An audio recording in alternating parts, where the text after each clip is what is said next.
¿Cómo estás? ¿Ya estoy al aire? Sí, ahí está Andrés Gil Domínguez. Bueno, qué placer, doctor, bienvenido. ¿Cómo anda? Bien, muy bien. Muchas gracias por la invitación. Bueno, me estaban explicando, y lo consulto con usted, este es un fallo en donde la Corte, una sentencia en la Corte está actuando por competencia originaria, ¿no es cierto?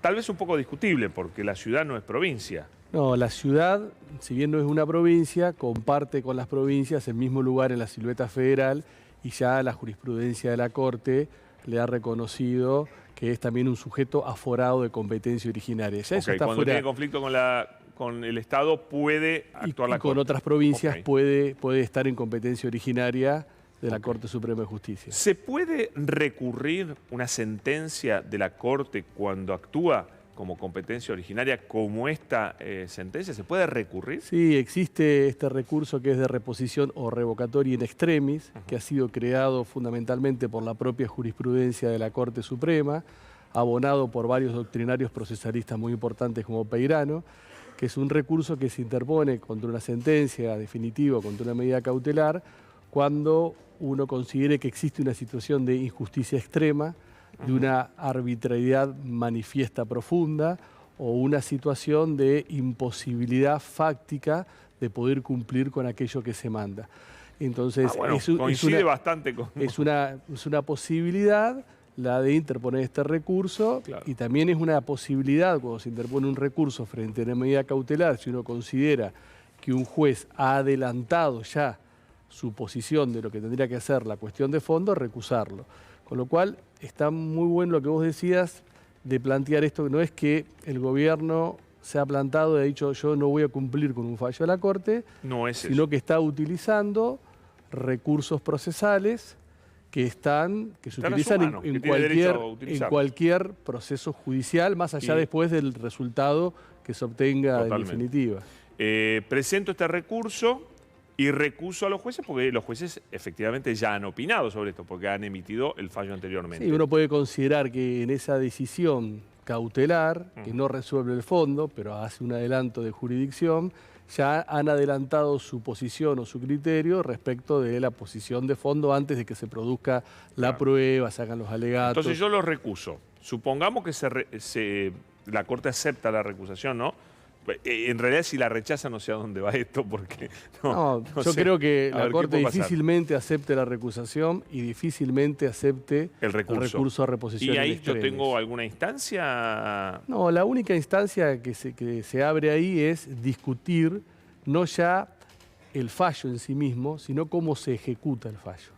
De qué forma yo puedo, como Estado Nacional, ejecutarlo según las condiciones y las circunstancias que yo pueda acreditar en ese expediente. No desconocer el fallo de la Corte, no discutir lo que la Corte resolvió, esto es establecer un porcentual de 2,95 a favor del gobierno de la Ciudad de Buenos Aires, sino decir, yo no puedo remitirlo de forma automática y diaria, sí lo puedo hacer de esta manera. No lo puedo remitir porque... Por ejemplo, puede decir, yo lo puedo incluir en el presupuesto del año que viene. Sí, Que se discutirá el año que viene a fin de año. Puedo ir pagando, no, perdón, del año que viene no, del otro año. O puedo ir pagándolo cada 3 o 4 meses, la medida que cubra determinadas obras que estoy desarrollando. El gobierno dice, yo ya tengo un presupuesto aprobado para el año 2023. Tengo limitaciones al endeudamiento por otras leyes que se han dictado respecto al tema del Fondo Monetario, por ejemplo. ¿De dónde sacó la plata? Sin cometer un delito, ¿no es cierto? O sea...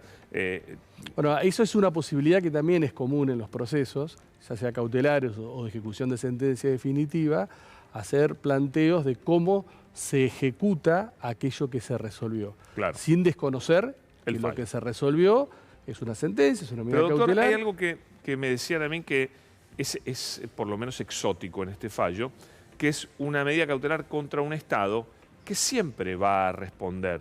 Siempre llegado el momento de que se defina el fondo de la cuestión, el Estado siempre tiene recursos. Si hay alguien que sabes que te va a pagar, es el Estado. No sos vos o yo, que bueno, podemos quebrar y entonces nadie le paga.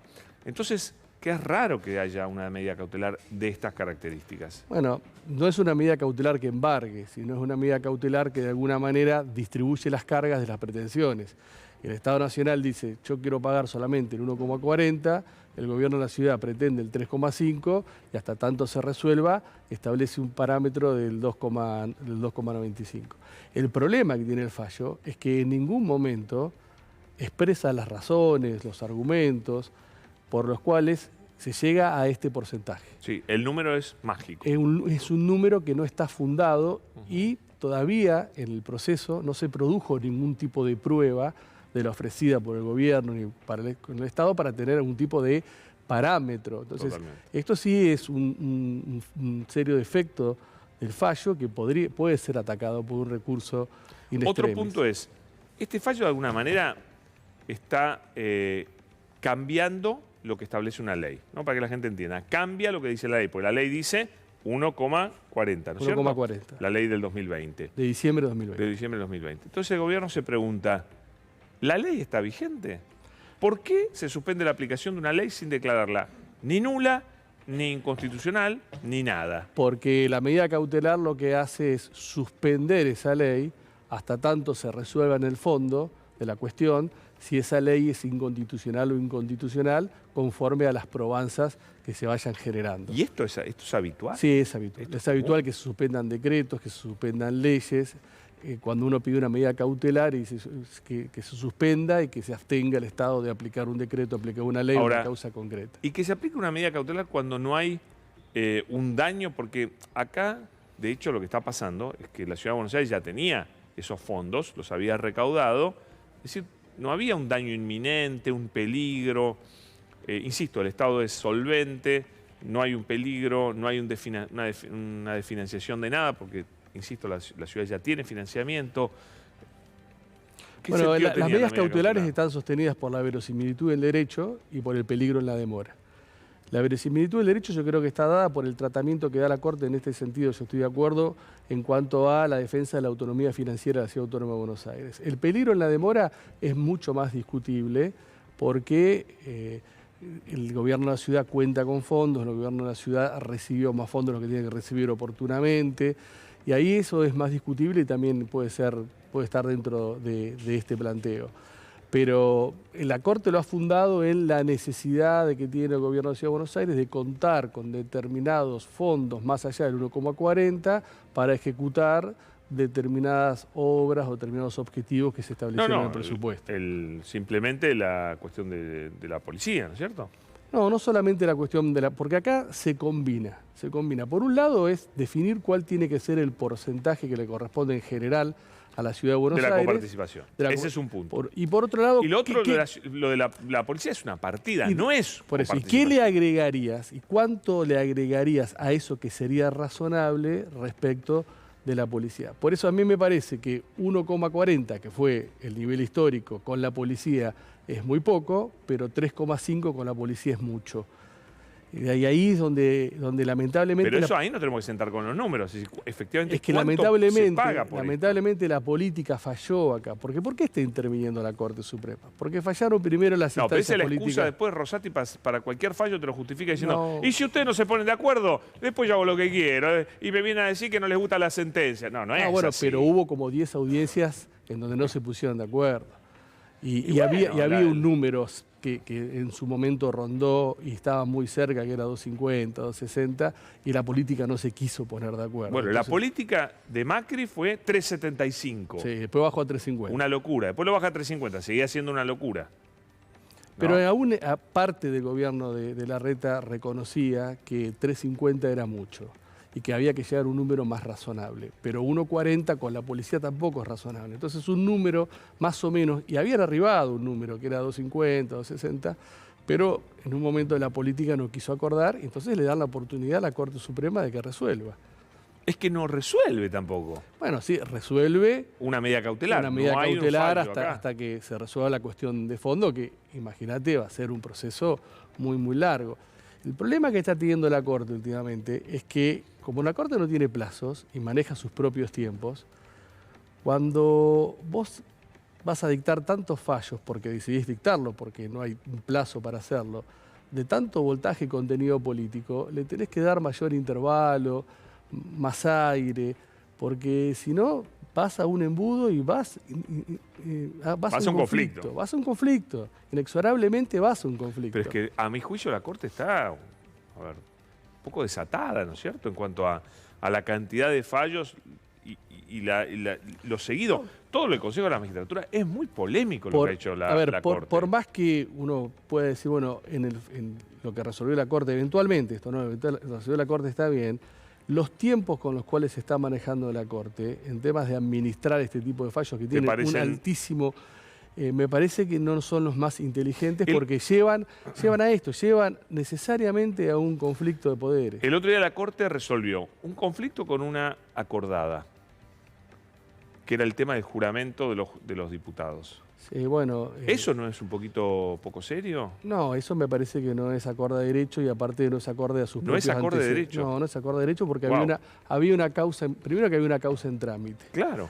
Y segundo que si a través de una acordada con una causa en trámite se le tomaba juramento a los diputados, entonces también se tiene que tomar juramento a los senadores. Claro. Hasta tanto se resuelvan ambas causas, porque los criterios tienen que ser equivalentes, tienen que ser razonables, tienen que ser igualitarios para situaciones que son idénticas. Entonces, si existiendo una causa en trámite por una acordada se ordena tomarle juramento a los diputados más allá de lo que se resuelve en el fondo de esa causa, también tenés que ordenar tomarle el juramento a los senadores más allá de lo que se resuelve en la causa que está en trámite. O sea, la Corte le abre la puerta a lo que dice Capitanich. Esta Corte es del PRO, dice el gobernador Capitanich. Bueno, esta Corte en el gobierno de Macri decían que era la mayoría peronista también, ¿eh? Entonces, me parece que más allá de calificarla políticamente, hay que analizarla jurídicamente y hay que responder políticamente, más allá de las calificaciones que se le den en como vos decís, momento. Está teniendo una serie de fallos muy polémicos, polémicos. Me parece que no está administrando inteligentemente los tiempos para dictar fallos de alto contenido político, especialmente cuando son todos en un sentido contrario a un partido político. Entonces, por más que la Corte esté convencida de lo que está resolviendo, a veces, como no tiene plazos, porque no es que lo está haciendo porque se le vence un plazo y lo tiene que hacer, como no tiene plazos y puede resolver cuando, la administración de los tiempos no es la más inteligente. Está generando un conflicto la Corte con esta actitud que vos, me parece que con mucha prudencia describís de esta manera. Me parece que está jugando con los bigotes del león, que los bigotes del león es mantener y cuidar el sistema democrático y mantener la salud institucional. Me parece que tiene que tener otro manejo de tiempos, por más que esté convencido de lo que resuelve, y que en algunos casos yo estoy de acuerdo y en otros no, tiene que tener una mayor administración de tiempos y oportunidad. ¿Y por qué pensás que lo hace? Y eso habría que preguntarle a la Corte Suprema de Justicia por qué lo hace. Generalmente cuando se suceden este tipo de acontecimientos es porque hay una búsqueda de construir poder. Se construye poder de esta manera. Y me parece que se pierde el poder. Sí, ¿no? Bueno, a veces construís y a veces cuando construís no inteligentemente o en demasía, empezás a perder. Lo que pasa es que en esta construcción y en esta pérdida, lo que sufren son las instituciones. Sí. Porque en un conflicto de poderes de esta entidad, que se tiene que evitar, y parece que la política tiene que razonar y la Corte Suprema tiene que bajar un poco también, lo que se daña, en el fondo, es el funcionamiento del sistema democrático, porque frente a una sociedad con los problemas que tiene, ve esto y ya descree la clase política, descree la justicia, descree los legisladores, y ahí empiezan a aparecer las alternativas de que se vayan todos, de los antisistemas, que son todo lo mismo. Sí, totalmente, totalmente. Bueno, vamos a que no cuente la plata, Larreta, le decimos todavía. Hasta que no se resuelva el recurso de reposición in extremis. ¿Y cuánto puede llevar este recurso de reposición in extremis que lo conteste la Corte? Lo que se les cante. Los tiempos que quiera la Corte, porque no tiene un plazo. Claro. Pero por eso le decimos a Larreta que no cuente con la plata esa. No la vas a tener. Es un dato político también impactante que 14 gobernadores estén planteando... eso me faltó decirte. ¿Para vos son parte de los gobernadores o no? Y van a tener que demostrar, para poder ser parte en este expediente, algún tipo de afectación. Porque en principio los fondos de las provincias no están afectados, porque en la distribución de la torta primaria... No, en la distribución de la torta primaria... ¿A dónde va la plata del Estado si no es a las provincias? No siempre. ¿A dónde va? No siempre. ¿Al Uruguay, al Paraguay? No toda. Va a financiar el funcionamiento del Estado federal. Pero ¿dónde funciona el Estado federal No, también? está bien. ¿En las provincias o no? Y hay partidas. Si yo no le puedo pagar a la gendarmería en Formosa. No, bueno, está bien. Pero los recursos del Estado federal son para el Estado federal y para el funcionamiento del Sí. Estado federal. Y acá está sacándole al Estado federal. Sí, pero no a las recursos. provincias. Pero no directamente. ¿Dónde se ejecuta pero el no presupuesto? pero no directamente a las provincias. Porque la Perdón, distribución. si yo tengo Sí. ahora tengo una serie de obras planteadas, aprobadas por el presupuesto, ¿no es cierto? En las provincias. Y ahora tengo que sacar, esa plata no la puedo usar. Bueno, pero Si se la doy a la ciudad. eso es una afectación indirecta. Y ahí es donde me imagino que el gobierno va a trabajar, y los gobernadores tenían que trabajar para decir, bueno, con esta retracción, estas obras no se van a realizar porque dependen de que el gobierno nacional me envíe fondos. Y son obras de esta importancia. Pero lo tienen que demostrar. No es que vos te presentás directamente el expediente y decís, bueno, está bien. lo tenés que demostrar para Andrés, ser tenido como parte.